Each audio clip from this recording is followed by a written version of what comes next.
Kalau tanya kondisi angkutan, khususnya Lion Air itu sangat amat memprihatinkan sekali dan terpuruk. Ya kalau masalah cerita atau kronologi yang dulu dengan sekarang itu beda jauh.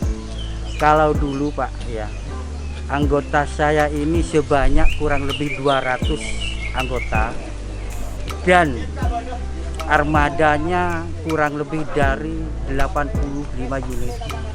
Nah, sekarang anggota saya tinggal separuh, 50%.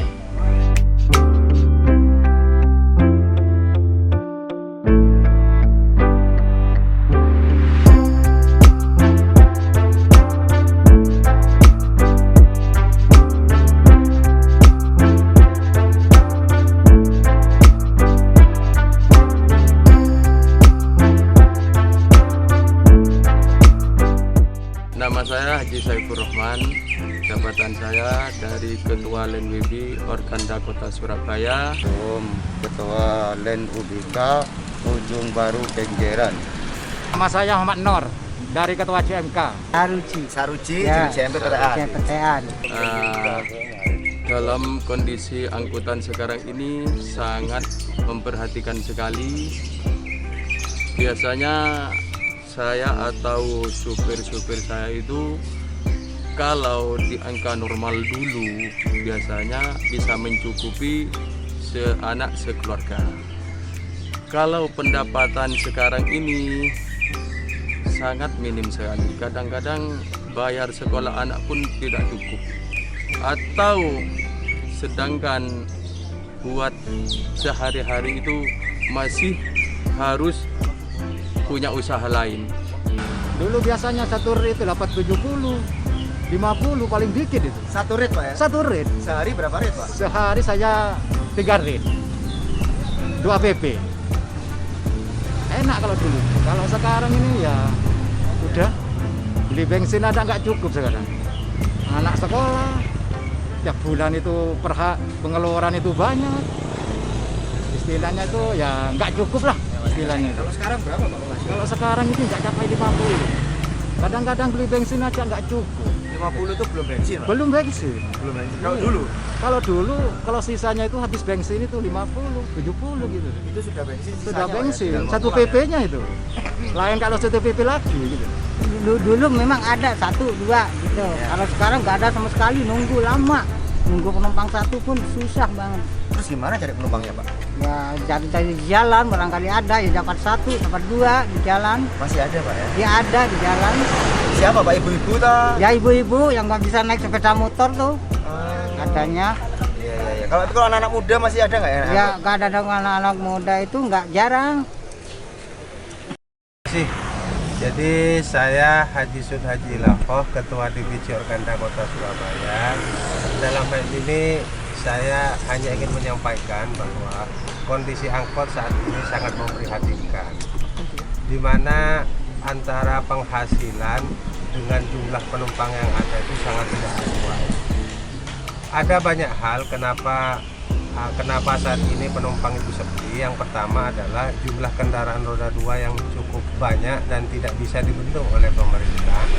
Kemudian yang kedua adanya aplikasi online. Nah, aplikasi online ini sangat berpengaruh dan sering terjadi gesekan di antara aplikasi online itu dengan anggota kami yang angkutan reguler, baik dengan taksi reguler maupun dengan angkot. Nah, disinilah diperlukan kearifan lokal, di mana harus ada aturan yang jelas dari pemerintah, di mana taksi reguler itu akan mencari penumpang, di mana yang aplikasi itu cari penumpang. Jadi harus ada pembatasan. Nah, angkot juga begitu, yang pangsa-pangsanya angkot itu tidak boleh diambil oleh aplikasi online, sehingga tidak terjadi gesekan. Nah, kalau sudah terjadi gesekan, maka nanti yang repot itu kami para pengurus dipanggil oleh pihak kepolisian untuk menyelesaikan persoalan. Kemudian yang kedua, banyak sekali terminal-terminal yang dibuat oleh pemerintah itu ternyata tempatnya itu kurang strategis. Dimana kalau kita niru di luar negeri itu terminal itu ditempatkan di tempat yang memang tempat yang rame gitu. Bukan di tempat yang sepi masyarakat, seperti pembangunan terminal di Tambak Wedi. Di Tambak Wedi itu tipenya tipe C, tetapi di situ tidak ada perumahan dan tidak ada manusianya di sana, sehingga para supir, para pengemudi enggan untuk masuk ke sana. Akhirnya tidak ada mobil angkot yang mau masuk ke sana. Nah, kemudian yang kedua seperti pembangunan terminal TIJ, Terminal Intermoda Joyoboyo. Itu memang pembangunan yang sangat prestisius gitu ya, pembangunan TIJ. Tetapi sekali lagi setelah dibangun maka banyak sekali aturan-aturan yang dibuat oleh Dishub, yang mana pada akhirnya banyak mobil angkot itu yang tidak bisa masuk ke sana. Apakah konsep terminal itu hanya untuk pariwisata atau memang untuk tempatnya para kendaraan itu ya, angkutan umum? Ini yang mestinya harus diperjelas oleh pemerintah, sehingga tidak ujuk-ujuk mobil yang plat nomornya mati atau izin trayeknya tidak hidup tidak boleh masuk. Banyak yang diam di luar itu bukan karena apa, memang tidak bisa masuk. Saya ucapkan ribuan terima kasih kepada para supir angkot yang sampai saat ini masih eksis untuk menjalani kehidupan. Saya tanya kepada mereka, kenapa Anda masih supir angkot? Tidak ada pekerjaan lain yang bisa dikerjakan selain menjadi supir. Sehingga memang di saat mereka itu terhimpit saat ini, alhamdulillah DPC Organda Surabaya telah memberikan dana stimulan kerjasama dengan Gubernur Jawa Timur berupa PJS, JPS, Jaring Pengaman Sosial, yang diberikan kepada para supir. Kemudian juga ada beberapa CSR yang diberikan kepada para supir, sehingga paling tidak bisa menyambung hidup. Tetap semangat, mudah-mudahan ke depan nanti para supir ini ada perbaikan di bidang transportasi dengan sistem angkutan passenger. Saya kira demikian. Saya Son Haji DPC Organda Surabaya. Mohon maaf yang sebesar-besarnya. Bravo untuk angkutan kota Surabaya.